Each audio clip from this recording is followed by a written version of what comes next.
Religion has profoundly influenced the sweeping American narrative, perhaps more than any other force in our history, from the time before European colonization to the present. The startup National Museum of American Religion is working to build a museum in the nation's capital that will share the story of what religion has done to America and what America has done to religion, inviting all to explore the role of religion in shaping the social, political, economic, and cultural lives of Americans and thus America itself. Join our host, Chris Stevenson, for Season 2 of our podcast series, Religion in the American Experience, as we follow scholars deep into America's religious history and learn how it can inform and animate us as citizens grappling with complex questions of governance and American purpose in the 21st century.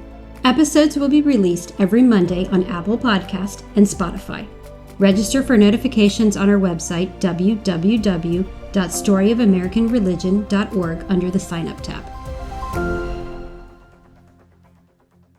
Sports is everywhere in America, as we all know. The Super Bowl, the Masters, the World Series, the Stanley Cup, the Olympics, the NBA, the MLB, the NFL, youth travel sports, and the list goes on and on and on. So if we understand sports, we may understand something of America. For us on this podcast series, the question is, does religion factor into sports?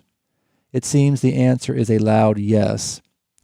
In 1976, Sports Illustrated published a 3-part essay by the famed sports commentator Frank DeFord titled Religion in Sport, in which he analyzed the cozy relationship between Christianity and sports in the United States, and it was in this article that he coined the term sportianity, writing it this way, quote, "It is almost as if a new denomination has been created, sportianity.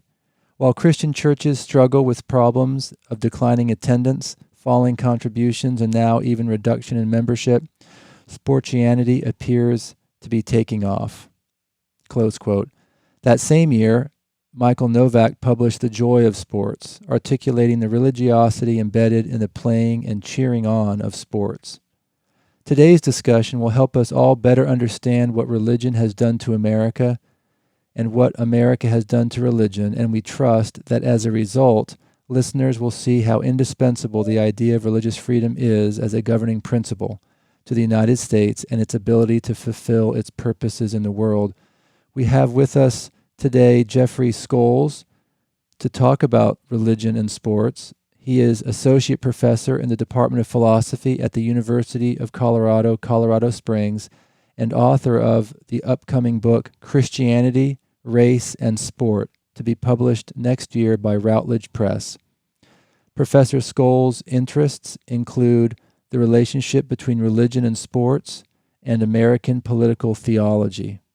He is the author of Vocation and the Politics of Work, Popular Theology in a Consumer Culture, and co-author of Religion and Sports in American Culture. We encourage listeners to visit storyofamericanreligion.org and sign up for future podcast notifications under the Sign Up tab. Jeff, it is wonderful to have you with us today. Wonderful to be here, Chris. Thank you so much. This is an absolutely fascinating topic. Those two, the book and the articles quoted earlier were from a long time ago, but from what you write, that sort of started this whole study off on how does religion influence sports, and a lot has happened from that time, but I think those probably established some pretty important markers in this field. Before we dive into your particular angle on this intersection of religion and sports in America, could you tell us about a couple of the most prominent ways observers of American culture have linked religion and sports to provide something of a framework for our listeners to what we will discuss today? Sure. If you go back to 1976, as you did with Novak and DeFord, both of them were attempting to try to talk about sport and religion as kind of a separate entities. And Novak is arguing that sport is, as he says, somehow a religion. So he's looking for religious qualities in sport itself. So he's making an argument as a Catholic theologian back then, he passed away a couple of years ago, that in fact sport is a type of religion, despite what others may think of sport being a purely secular activity as opposed to religion. DeFord, as you suggest, is arguing that this coziness between, in particular, evangelical Christianity and its fascination with sport, which still continues today, is a problem. But he's still conceiving of sport and religion as kind of two separate entities that come together very badly and poorly and should be critiqued. So his angle is more of a critical analysis of the relationship, whereas Novak is trying to link the two together. Through the 80s and 90s, you had kind of what I would call kind of a second wave of the scholarship of religion and sport, whereby kind of DeFord's critique is continued, but there's more of a historical approach to it. There's an emphasis and a looking back at this phenomenon called muscular Christianity that was really taking shape in England and the United States in the late 19th, early 20th century that helped form the YMCA. And it argued essentially in Victorian age United States and England that in particular white boys were kind of getting soft or are coddled and mothered too much and are working in factories and not on the farm. And therefore, to make the argument that Jesus was somehow muscular and athletic was meant to prod or to connect religion or Christianity to athletic activity, which it hadn't been so in the past. In fact, Puritans frowned upon sports as an activity, as something that would take you away from spiritual activities like reading the Bible and praying. So muscular Christianity attempted to reverse that and put them together. So in the 80s and 1980s and 1990s, you see a looking back and a trying to reckon with where we are now based on the past, in particular with muscular Christianity. Right. To position like my work, the book that's coming out next year, and I'm also have to give a plug for a book that I'm co-editing with Randall Ballmer called Religion and Sport in America. It's an edited volume, so we have essays coming in. And almost all those essays also kind of fit in what I would call a third wave, which I would argue that we're in right now, of the scholarship of religion and sport, that's not just satisfied certainly to silo religion and sport in an attempt to put them together, but to argue that religion and sport are co-constitutive. They help form each other. You cannot separate the two. Just as I argue in my monograph book, race and religion are also co-constitutive of each other. So is sport and race, certainly. And as a result, and in response to an emphasis on, say, intersectionality, to bring in race, gender, sexual orientation, ethnicity, even the transgender movement in particular, with cases like Caster Semenya, the runner, whether she needs to have testosterone tests in order to compete with the women. All of these other issues that are really kind of political are now brought to bear in the sporting world, and to look at the role that religion plays in either problems in the sporting world or good things in the sporting world that is happening with these other things. So this third wave is much more broad in the sense that history is still brought in, but religion and sport are not taken as separate entities, and that permits the introduction of these other again, gender, race, all these are things that have been with us for a long time, but now religion and sport scholars are much more likely to bring them to bear on their own studies. Okay. That's very, very helpful as we move forward here. So tell us this before we go to the three chapters in your upcoming book that we're going to discuss.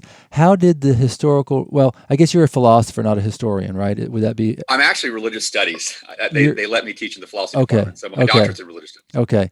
So why did you, I guess tell us this, why did you feel like you needed to write about religion, race, and sports instead of just religion and sports? Well, number one, I as you mentioned at the onset, I co-written a book on religion and sport, but there's certainly another one I could write about, generally speaking. And the introduction to the co-edited book that's coming out next year is much more about religion and sport in general. But really one thing, well, actually two things. One was the Colin Kaepernick kneeling for the national anthem in the beginning part of the 2016 football season. It allowed a new kind of, in particular, Black activism to take place and solidarity with people of other races to join them.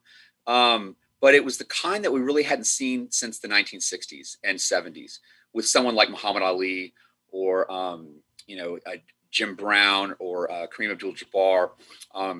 So there was this gap really that Michael Jordan helped initiate, where commercialization and kind of this generalized hero status that was apolitical, that was the way in which most African-American athletes chose to be with the leader Michael Jordan.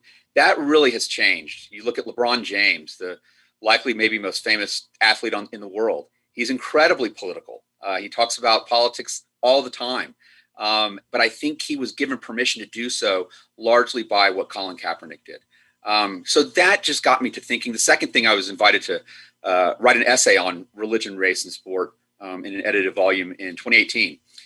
So after writing that, I thought, there may be a book in here. Okay. But it was really Colin Kaepernick that kicked off the idea that just writing about religion and sport and leaving out race or only including it minimally wouldn't do religion and sport justice. You just have to. In the United States, you cannot avoid it at all.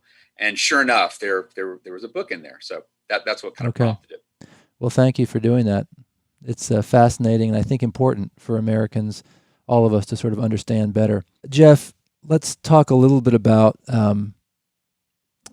civil rights and sports, race and sports. You write this in your introduction. Sports advocates have often laid claim to a kind of proto-civil rights record that sports possesses, in that teams, leagues, and governing bodies have allowed the entry of members of minority races onto its fields and into its locker rooms well before the courtesy was extended at the doors of public school, buses, and restaurants, and that it came, though, with a steep price. Close quote. Can you elaborate on this as far as what the historical records indicate here? Yeah, sport and sport advocates in particular oftentimes like to think of its own industry as a colorblind meritocracy, whereby if you are good enough, no matter race, even gender, as we saw recently, there was a woman kicker for Vanderbilt that actually got on the field and kicked off. If you are good enough, no matter any other quality, how rich you are, how poor you are, what color your skin is, you will make the team and you will play. So therefore, it's a meritocracy, and it's supposedly colorblind. And there are examples of this. I think really, first of all, to Jack Johnson, the great boxer in the early part of the 20th century, African-American from Galveston, who for a long time was not allowed to fight white boxers, but finally was so good that it began to concern the white community that everyone else was believing that no white boxer could beat him. So therefore, they had to find what they called the Great White Hope to fight Jack Johnson. And Jack Johnson in Reno, Nevada, absolutely destroyed. I think Jim Jeffers was his name. Destroyed him, but then was penalized afterwards. He was actually dating white women. This is the height of Jim Crow, and Illinois made up a law that said you could not bring like a mixed race couple could not cross state lines. So when he did, they arrested him, put him in jail. So there are ways of stopping that too. But that's an example of, say, really before African Americans had the Civil Rights Act passed, that Jack Johnson was allowed to fight white boxers. Say the same thing about Jackie Robinson in 1947, crossing the color barrier, a good 10 years before Brown versus Board of Education. So therefore, that allows sports advocates to argue again for not only sports being kind of proto-civil rights or before it, because it's more fair, but also the reason for that is that it's a colorblind meritocracy. I make very strong arguments that, in fact, it is not a colorblind meritocracy. The profit motive in the case of Johnson fighting and in the case of Jackie Robinson being signed by the Brooklyn Dodgers in 1945 and then finally getting to play for the Dodgers in 1947. As Jackie Robinson said in his autobiography, Branch Rickey, the general manager of the Brooklyn Dodgers, if you've seen the movie 42, Harrison Ford plays him and they chronicle this famous meeting that they had. But Jackie Robinson in his autobiography said it was about money. In fact, he said that people talked about how religious Branch Rickey was, and he was very pious, but Robinson says that the God that he really worshiped was money. And therefore, putting Jackie Robinson on the field was going to bring African Americans to the ballpark and other people as well. And they would be more successful and therefore make more money. So it wasn't necessarily that Branch Rickey was, a Martin Luther King type at all. It maybe had that effect for a lot of people, but there's always a profit motive to this, quote, colorblind meritocracy. Okay, fair enough. Good. Okay. So now let's get into some details. As I said, we're just going to cover three of your chapters, Jeff, and the first one will be what you call the domestication of Muhammad Ali and George Foreman. The second will be religious expression in the NFL for blacks and whites. And the third will be, and I love this title of the chapter, The Black Prophetic Fire of Colin Kaepernick. So, Jeff, you write that the world-famous American boxers Muhammad Ali and George Foreman were angry and dangerous black men, and they needed and then were tamed. And that was done employing the same reasoning used to treat black bodies in the American past with chains, rape, beatings, and lynchings, often with religious justification. Can you tell this story for us? Yeah. So the religious part of this domestication process, and by the way, as most people probably know, Muhammad Ali was tamed or domesticated, in a sense, through no fault of his own, through Parkinson's disease, which he contracted or got sometime in the 1980s. And he wasn't able to really speak or certainly move nearly as well, which is very evident in interviews he did. And maybe people remember him lighting the Olympic torch in the Atlanta Games in 1996, but he could, barely walk. And then in George Foreman's case, it's he hasn't been ravaged by Parkinson's or some physical disease, but he becomes an entrepreneur selling these indoor grills. He becomes an evangelist. He converts to evangelical Christianity in 1977, becomes a pastor. He's got this personality where he's smiling, patriotic, Christian, capitalist. So in a sense, those qualities tend to make George Foreman palatable and safe for white audiences. So there's a domestication process that has gone on there as well. So two different processes of domestication, but nevertheless, the effects are the same. What I argue is that the white, in particular white Protestant community, is more able to accept and even forget or, quote, forgive some of the actions or fear that was instilled in them, certainly with Muhammad Ali, with his not only his punching power, but more so his mouth and his mind, right? He converts to Nation of Islam right after his winning the heavyweight championship in 1964, and is brilliant and frightening. I mean, no one had ever heard an athlete, white or black, talk like that. He was the most famous athlete in the world as well. So his word carried a ton of weight.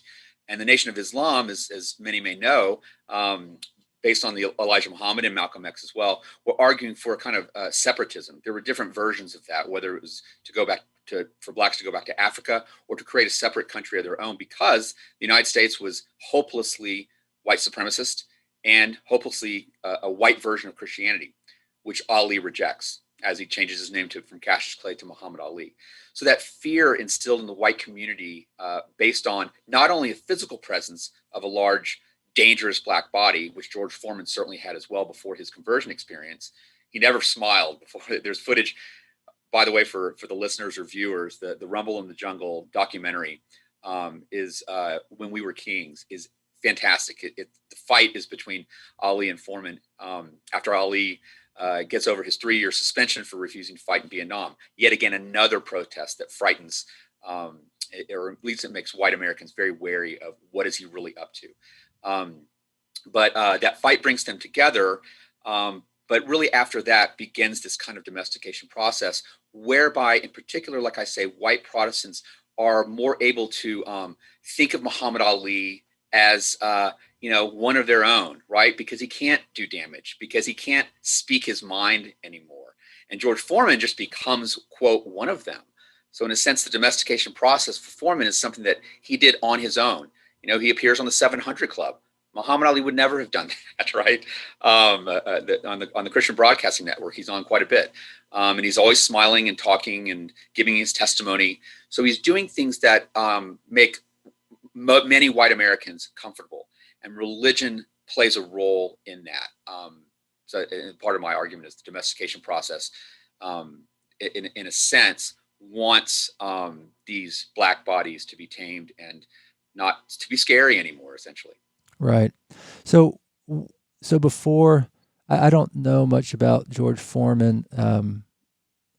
Before his conversion to Christianity, you're saying he never smiled. He was mean. There was a palpable fear of him and Muhammad Ali? They're Yes. palpable, tangible. Well, yes. I mean, even before the 1974 Rumble in the Jungle in Zaire, mind you. I mean, George Foreman at the time was the heavyweight champion, so Ali beats him in I would argue the greatest boxing match in the history of the United States or the world. But Foreman was laconic. He didn't talk that much, but he didn't smile. He brought a German Shepherd to Zaire with him, who would be by his side. But he did his talking with his fists. He was kind of like Mike Tyson, could knock you out with one punch. Ali couldn't do that. Ali was a finesse boxer, could certainly punch, but he really tried to strike fear in you with his words. He called, Foreman and all his opponents like these crazy names. Foreman just kind of sat there and took it, but that elicited, well, at least for the journalists that were covering the fight, they didn't give Ali a shot. They thought he was going to get killed in the ring, and he ended up taking a lot of punches, but coming back in the 8th round to win it. So Foreman struck fear in people because, in a sense, he didn't talk with his mouth, but he talked with his fists and could knock you out with one punch. I mean, he was an incredibly powerful boxer, much more so than Muhammad Ali. So that was a part of it. In addition to that, he comes from the streets of Galveston, got into a lot of trouble as a kid, ends up taking a job in Oregon as a part of LBJ's Job Corps program. And that changes things to some extent, but he realizes that boxing is what's going to it's going to help him make his way. But the only way to do that was to present this image, and it was a true one of him at the time, of angry and in a sense quiet, and was going to kill you in the ring. And with Muhammad Ali, describe to us the fear that he gave Christian America, I guess we could say, or America, with his conversion to Nation of Islam, and how he spoke of that, and what you say that was sort of had never been done before. His sort of activism of a black athlete and what he did with that. And certainly not in the 1960s, the most famous, perhaps, person on the planet.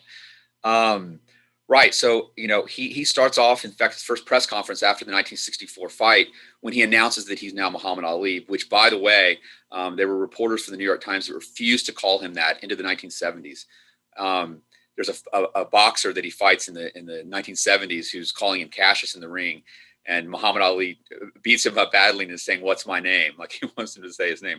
Right. It was what he said that was probably the most frightening or offensive to many white Christians, is that, he said, "Listen, I grew up in the Baptist church in Kentucky, believing in what he would consider a white male God, right? That's what African Americans have been told what Jesus looked like, for instance."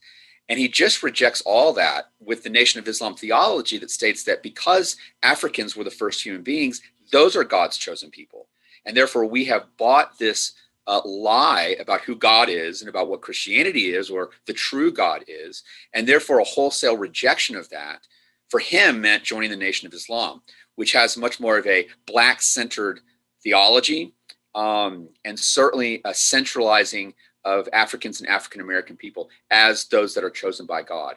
So therefore, it has to be a full rejection of, quote, white Protestant and Catholic Christianity for him. It's not just I'm starting a new denomination. It's leaving Christianity and making claims about it. Not that, he doesn't believe in Jesus. It's that your religion is flat out wrong. And we've been lied to about this for hundreds and hundreds of years. Combine that with his political stance, which is the United States is that which helps support and prop up white supremacy and this kind of white version of Christianity. And therefore, you're telling me to go to Vietnam and kill other brown people for white people. I'm not going to do it, right? And it's his religion that's actually motivating him not to. But his politics and politics are very tightly intertwined with theology of Nation of Islam. It's there from the very beginning. So he's able to make a political stance by not going to Vietnam, using his theology very easily. Whereas, say, Martin Luther King, there's a little bit more trouble attaching his version of Christianity to, say, for instance, the Constitution, which he tried to do quite a bit, and he did it with some success. But with Ali, it was just baked into the Nation of Islam theology. But refusing to go to Vietnam and being a prominent African American who's not doing what white America tells you to do, that's frightening to a lot of whites, certainly back then. Right. Okay, well, there's a lot there. We need to move on to the other two chapters because of time, but the listeners should just pick up your book next year. We are talking with Jeffrey Scholes, Associate Professor in the Department of Philosophy at the University of Colorado, Colorado Springs, about his book, Christianity, Race, and Sport, to be published next year by Routledge Press. If you haven't already, please visit storyofamericanreligion.org and sign up for future podcast notifications under the Sign Up tab. Jeff, in your chapter about religious expression in the NFL, you begin by suggesting that there is a double standard between whites and blacks. Can you paint this picture for us? Absolutely, Chris. So I start the chapter by using this chapter of a book by David Leonard called Playing While White, where he says there's a double standard in the way in which fans, coaches, and even fellow athletes deal with trash talking in all the leagues. A white player that does trash talking, kind of talking down to someone or yelling crazy, wild things to intimidate the opponent. Usually when it's done by, and he has a lot of examples, when done by a white athlete, it's considered to be, courageous, and it shows his or her fight that's within. And so it's, in other words, it's a positive. Oftentimes when African-American athletes do the same exact level of trash talking, they're labeled a thug. They're labeled, a sign of moral decline in the United States. So right there, you have a very clear double standard. And I wanted to write about, and I wondered whether there's a similar double standard with religious expression, in particular in the NFL, amongst African-American players and white players. And I argue that, yes, indeed, there is. Oftentimes, and I kind of break it down with these categories of religious expression that comes through sport, right? Yes, and I wanted to... sorry to interrupt. My next question was, I was going to list out those religious expression types in sports, and then maybe you could explain each briefly and give maybe an example. Sure. Let me list those. Sure. And I apologize for interrupting, but you were getting to exactly what I wanted to talk about.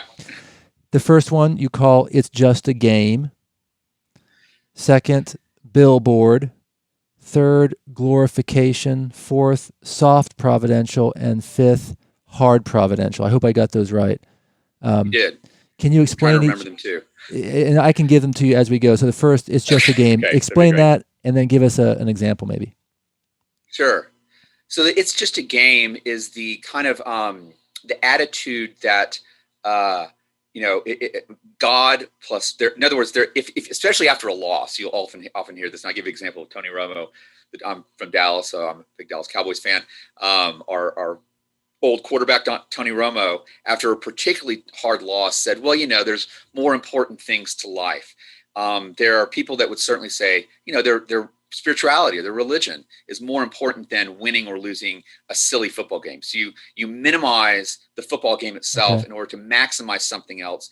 And that thing that's maximized most often is one's faith or family or something along those lines. So that's kind of it's actually a defense mechanism or protection from feeling the sting of a loss.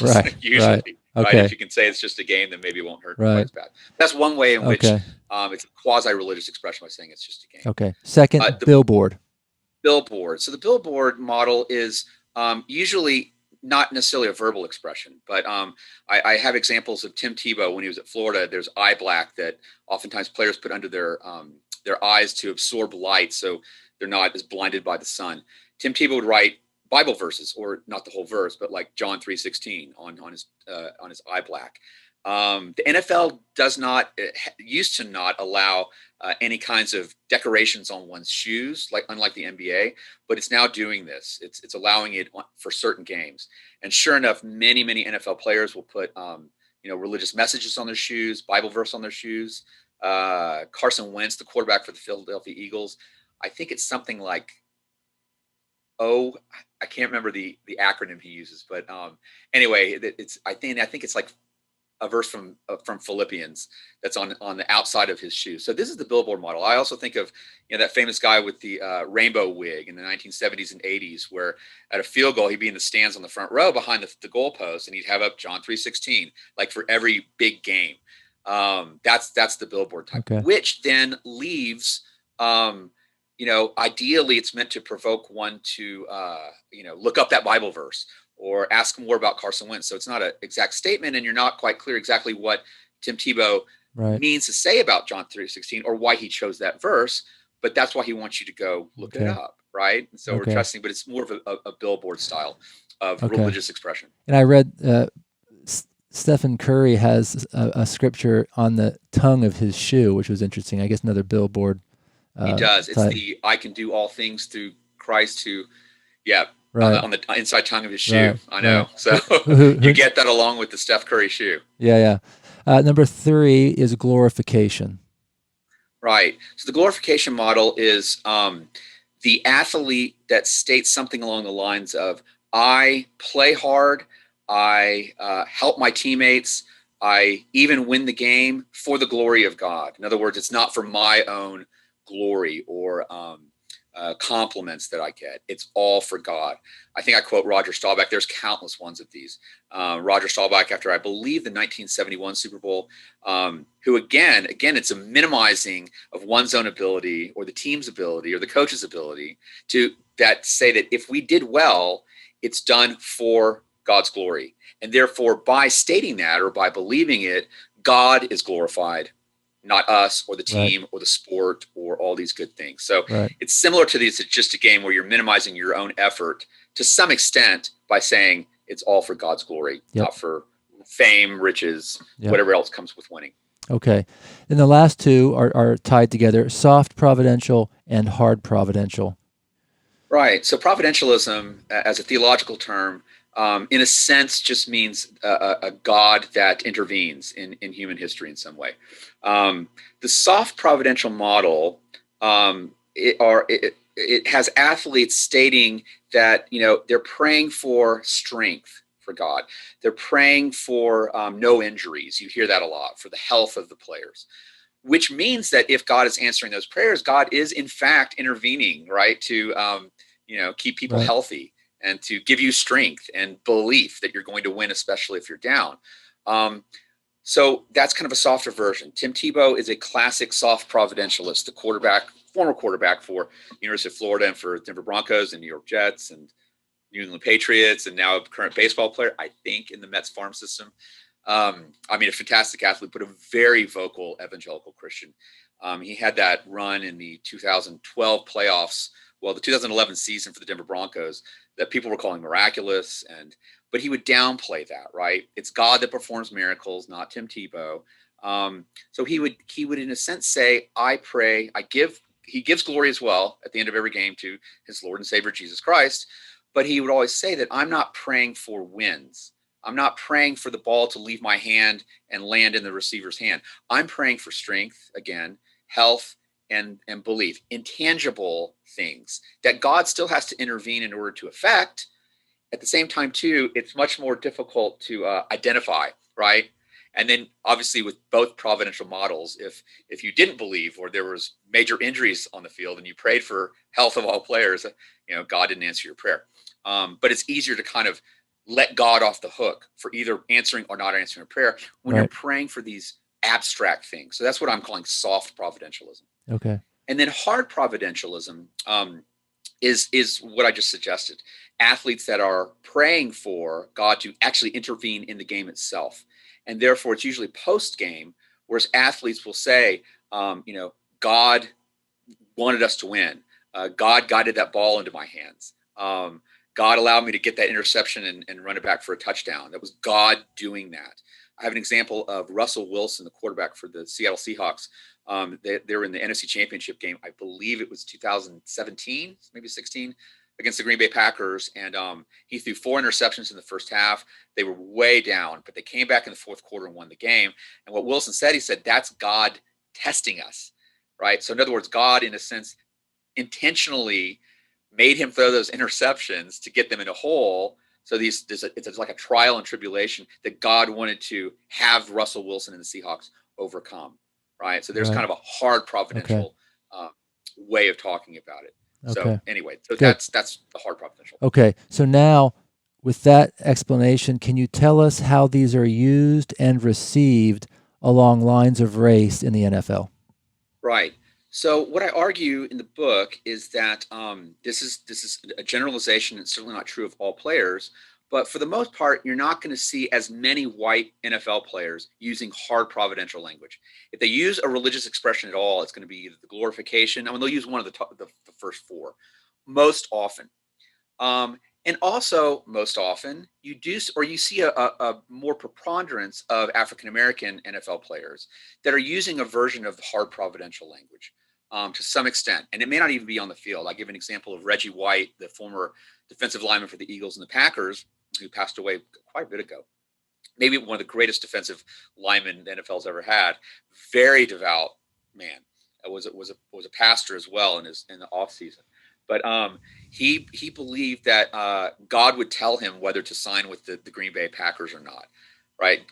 God is going to intervene and tell him whether to. And if God tells him no or doesn't answer, he's not going to join the Packers. So there's an example of, he's an African-American player. I talk a lot about this Sports Illustrated issue from 1998 leading into the 1998 Super Bowl between the Broncos, I guess it was the Broncos and the Packers, so it would have been the 97 Super Bowl. But they polled the Denver Bronco players in particular about what's the relationship they believe between their religion and sport. And of the 7, I think, Denver Broncos that they interviewed, I think there were 2 white players who used kind of soft providential language.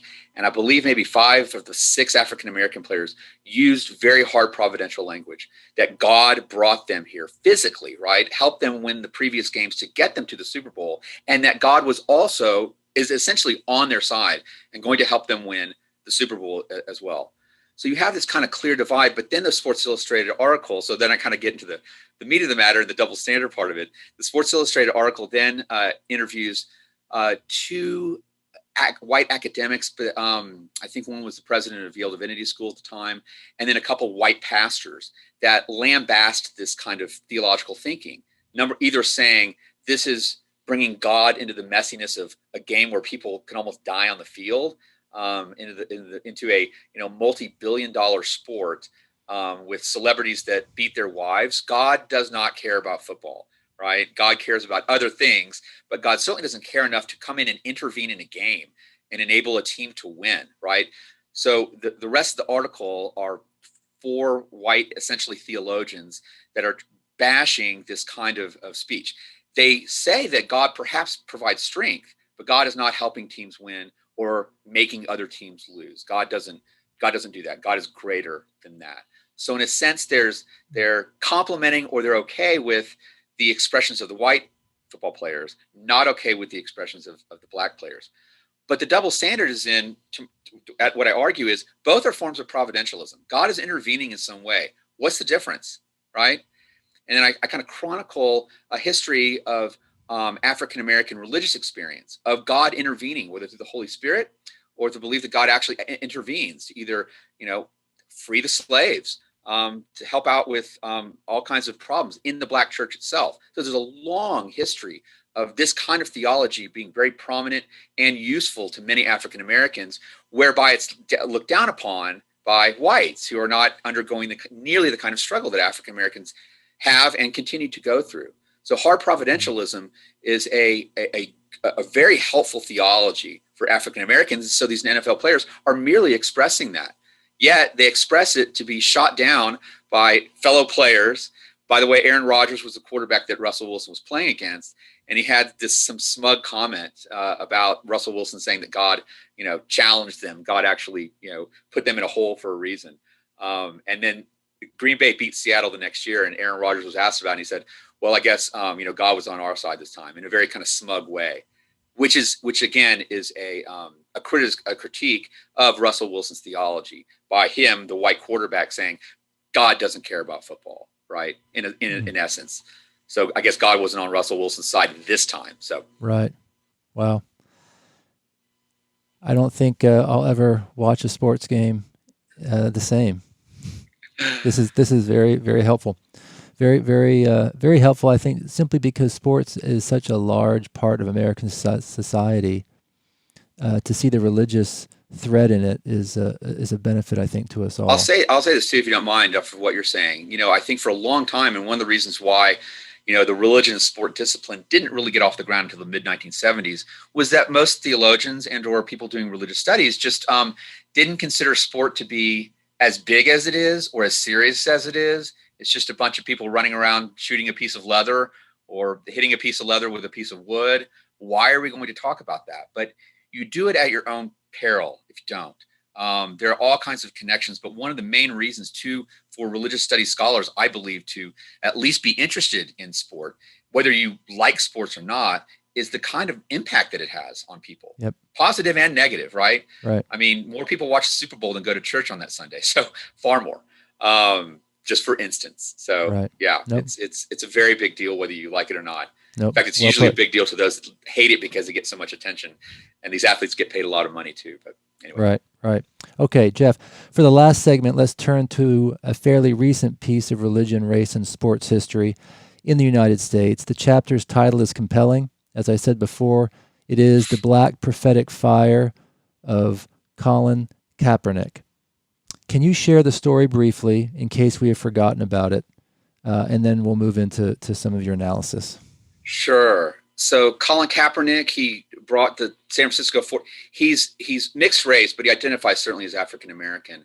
But he grew up as an adopted child in a white family with a white family in California, and really kind of came into consciousness about race in college at the University of Nevada, in particular with an African American fraternity that he was involved in. But he kind of kept quiet for the beginning part of his NFL season. He was a fantastic quarterback. He led the Niners to a Super Bowl in 2012.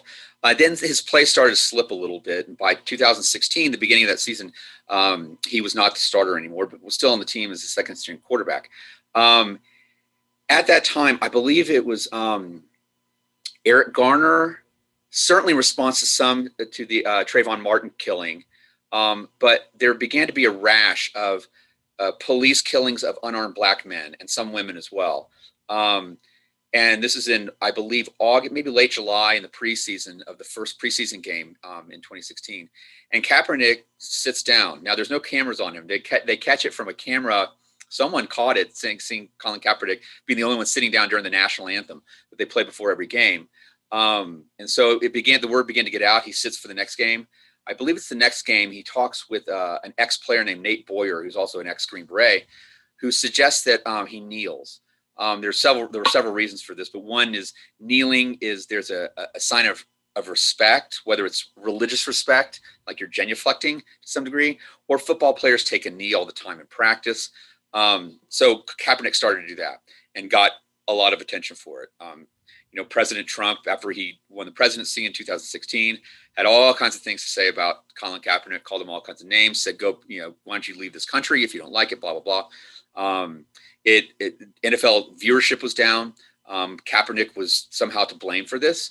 The main effect, though, as I was arguing, is that other players started to follow from high school ranks, middle school ranks, on up to other sports as well, not just football. Kaepernick stays with the Niners that season, but is cut the following season and is yet to even be invited to a training camp since then. However, you could argue that his influence has been even greater because he has not been on the field. Right. I mean, he is widely revered by many, many, many people. LeBron James has said flat out, it's Kaepernick that's given him the courage to speak out. Yeah. And Kaepernick, obviously, with the Black Lives Matter movement, the killing of George Floyd earlier this year, has been one of the people that's been looked to for advice, and he has given it. He started a nonprofit that's been incredibly influential in at least seeking and trying to minimize social injustice in our country. So that's kind of the setup for who he is and what he did. Great, thank you. That's helpful. So, would you help us with definitions of two things you use to describe Mr. Kaepernick and his protest? First, what is black prophetic fire? That's in quotes. And second, what is the African American Jeremiah? Right. So I'm taking black prophetic fire. It is not my term, from Cornel West, who wrote a book about 4 or 5 years ago called Black Prophetic Fire. And what he's talking about past civil rights leaders that had what he calls this black prophetic fire. And what he says that the prophetic piece of it is that they're not just talking about a kind of spiritual renewal. They're talking about rebelling against the powers that be. And for him, for instance, in Martin Luther King's case, what many forget, they maybe remember the I Have a Dream speech, but they forget that later on in his life, he was very much against certain forms of capitalism and the Vietnam War, right? I mean, people either forget that or never even knew it, because that's not the Martin Luther King Jr. that they want to know. So for Cornel West, this is the kind of prophet that we're talking about, that is willing to take on any power that is furthering social injustice. For West and for a lot of these civil rights leaders, some of the, quote, evils of capitalism is what needs to be fought, because it helps maintain white supremacy. It certainly helps maintain gender inequality, income inequality. And so what I'm saying about Kaepernick, for those that just say, well, he's protesting police brutality, he says that, and he is. But by kneeling for the national anthem at an NFL game, that is de facto a prophetic move as defined by Cornel West, as one that is a big thumb in the eye of not only capitalism, I would argue, but also of militarism, because the NFL, amongst all the American sports leagues, is the one that is most closely tied to the military. The NFL had a contract with the Department of Defense for about maybe 8 or 9 years, and the Department of Defense was paying the NFL to promote the good things going on with the two wars in Iraq and Afghanistan. The Fox sports crew would go to Iraq or Afghanistan and visit with the troops, and they'd show that at halftime. Still to this day, coaches and everyone on the sidelines and some players are required to wear, for a couple of weeks, of the games, some kind of camouflage way in which their logo is still there, but it's that which is certainly supporting the military, but there's a very tight connection between the two. So for Colin Kaepernick to kneel during the national anthem is prophetic in the way that Dr. West defines it, by going not only up against police brutality, but also against, in a sense, the main big powers that be, that help support white supremacy, which in turn helps maintain a level of police brutality against unarmed African Americans. Okay, now let's move to the African American Jeremiah. Tell us about that. Right. So a Jeremiah, generally speaking, is a literature genre that it refers to the prophet Jeremiah, who lamented quite a bit about the state of the Israelites, but there was always a hopeful ending. So it drew on the past, what we were, what we are now, which is usually not good, hence the lament in the Jeremiah. But given the past and the present, where we can go hopefully in the future. So that's kind of the stages of a Jeremiah. The American Jeremiah, they're being told all the time with our supposed glorious past of the era of the founding fathers. A nadir certainly is, say, the Civil War, slavery, all kinds of, it depends on who you're talking to, I suppose. But in order to break through and move into a better next chapter, we have to reckon with these things in the past. The African-American Jeremiah doesn't have quite the same feel or tone as the general American Jeremiah, because it's been bad and it continues to be bad. Has it gotten better? Sure, but it continues to be bad. So what exactly is the African-American Jeremiah relying upon in order to project a better future? I use Ta-Nehisi Coates, the author of Between the World and Me, and his kind of feud with Cornel West, because and actually David Brooks, the New York Times writer as well, who writes about Jeremiah's and uses Ta-Nehisi Coates and says Ta-Nehisi Coates is giving us a very bleak future. And West and others say, yeah, he is, because that's all he's seen up to this point. So the purpose of using the American Jeremiah, along with West's notion of black prophetic fire, is to locate Colin Kaepernick in his protest. By his protest, and by a lack of words, frankly, he's really gesturing without his mouth, but really with his body in a kind of in the posture of kneeling during the national anthem. But he's signaling a version of kind of an African American Jeremiah to point out and critique what's going on, with the hope that it'll get better, without stating what that will look like. He just wants the injustice to stop, right? And that's more of a cleaner version of an African American Jeremiah. Mm-hmm. If the injustice slows down or stops, it automatically gets better. The American Jeremiah has these kind of, dreams of the future, whether they're utopian or perhaps they're racist based. In other words, no more brown people in our country. Some people have that kind of and to a Jeremiah, sadly. So by combining the Black prophetic fire and the American Jeremiah, I'm trying to kind of argue that Colin Kaepernick is just one of these athletes that's able to bring both of them together in a very profound way. Okay. Do you think he thinks that? I don't know. I wonder. He knew exactly what he was doing when he's kneeling for a national anthem during an NFL game. If you think about it, the owners are looking, the fans are looking. The owners, by the way, are up 100% white in the NFL. The league is 70% black. So there's a clear discrepancy there. And perhaps it reminds some people of a plantation, which has been compared to sometimes. And the draft looks like a slave trade at times as well. But it is a thumb and eye to a vast majority of white fans, coaches, general managers, owners by kneeling for the national anthem. So he knew he knew it was a big move. Now, whether he connected all the dots, I don't know. Right. But he doesn't have to. Right. It is what it is. Maybe if he reads my book, he'll right. know what he's doing now. Right. Jeff, I know that we haven't touched on all the important points in your book, and there are many, but maybe in the last 2 minutes, do you want to share any lessons or takeaways from the book, either in terms of important historical transformations you were charting, or in terms of helping us better understand our present moment? Well, the main thesis of the book that tries to tie these kind of episodes together, whether it's Serena Williams, Jackie Robinson, the two chapters we talked about, Dabo Swinney, the coach of Clemson, is this notion of order and the ability for, in particular, white Protestant Christianity to apply order to areas of the society that they feel is chaotic or causing chaos. And black bodies have historically been sites where they perceive chaos to be. So my overall question is, how does religion do this, in particular in the sports world? The domestication of Muhammad Ali, the sanctification of Jackie Robinson. I have a chapter on Serena Williams in the tennis umpire from the 2018 U.S. Open final, which many people remember. She lost a game for, certainly losing her temper, but there was an ordering that needed to go on of another black body in Serena Williams. So all the chapters have to do with the NFL attempting to order Colin Kaepernick by blackballing him from the league, right? Now that there's a financial hit and the George Floyd murder, I suppose, woke up some executives in the NFL.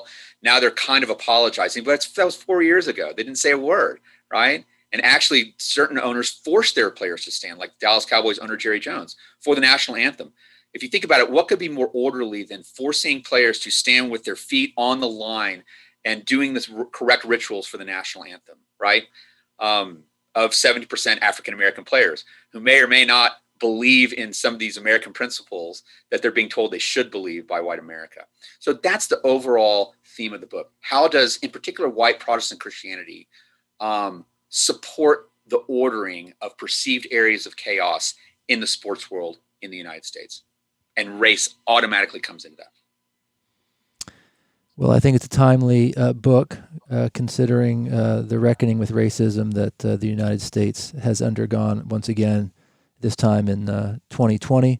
And I think you touch on something important as you bring that into part of America that is so prominent, the sports world. So thank you for your insight. We have been talking with Jeffrey Scholes, Associate Professor in the Department of Philosophy at the University of Colorado, Colorado Springs, and author of Christianity, Race, and Sport, to be published next year by Routledge Press. Here at the conclusion of this episode, we trust that listeners have a deeper appreciation of religious freedom as a governing principle in the United States, and will see to its protection as an indispensable part of the fragile American experiment in self-government.